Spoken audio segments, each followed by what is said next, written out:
ஒரு பழைய காலனி அது. அந்த காலனியில் ஒரு வயசான ஒரு தாத்தா, அவர் தான் ஒரு 40 வருஷமாக அந்த காலனிக்கு வந்துட்டு அவர் தான் வந்துட்டு வாட்ச்மேன். அந்த காலனியில் கிட்டத்தட்ட 40 வருஷமாக அவர் இருந்திருக்காரு.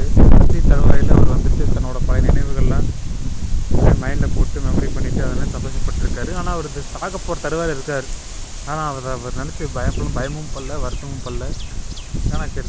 ஆனால் ஒரு மாதிரி நினச்சிட்டே இருக்கார், இந்த காலனியில் ஒரு 40 வருஷத்துக்கு முன்னாடி இந்த இடம் எப்படி இருந்துச்சு, அந்த காலனி எப்படி இருந்துச்சு, ரொம்ப அழகாக இருந்துச்சு, நிறைய குழந்தைங்க இருந்தாங்க. அந்த குழந்தைங்களாம் இப்போ பெரிய ஆளாகி அப்படியே அங்கங்கே அப்படியே வெளியூர் வெளிநாடுலாம் போய் செட்டில் ஆகிருப்பாங்க.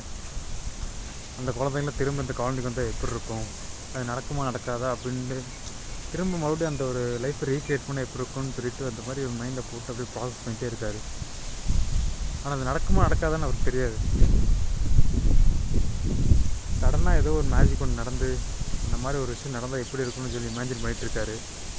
அந்த இமேஜினேஷன் அவரோட ரியல் லைஃப்பில் நடந்துச்சா இல்லையா, இதுதான் இந்த படத்தோட கதை.